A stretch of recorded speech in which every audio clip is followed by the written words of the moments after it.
தஜ்ஜால் அப்படின்னா உலகம் முடிவதுக்கு முன்னாடி வரப்போற ஒருத்தன். இவனை பத்தி தான் முஸ்லிம் மக்கள் நிறைய நம்பிக்கை வச்சிருக்காங்க. உலகம் அழிவதுக்கான 10 பெரிய அடையாளம் இருக்குன்னு சொல்றாங்க. அதுல 2வது முக்கியமான அடையாளமா இருக்கிறது தான் தஜ்ஜாலோட வருகை. இவன் நடுக்கிழக்கு ஆசியாவிலிருந்து வெளிவருவான். ஆனா மெக்கா, மதீனா, சீனாவுல உள்ள தூர்மலை, அல் அக்ஸா மசூதி இங்க எல்லாம் மட்டும் அவனால கைப்பற்ற முடியாது.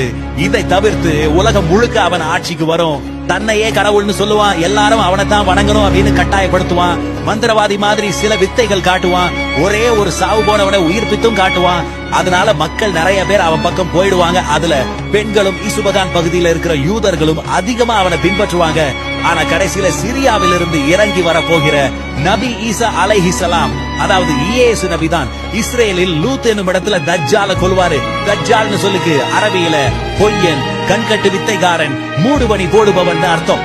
மசீகன்னு சொல்லுக்கு பயணம் செய்பவன், தடவி போகிறவன், ஒரு கண் தடவப்பட்ட மாதிரி இருப்பவன் அர்த்தம். அதனாலேயே இவன் மசீக் தஜ்ஜால்னு அழைக்கப்படுறான். உண்மைய பொய்யா காட்டுறான், பொய்ய உண்மையா காட்டுறான். உலகம் முழுக்க சுத்தி வர்றான். ஒரு கண் மாத்திரமே கண்ணாடி மாதிரி சீரா இல்லாம இருக்கும்.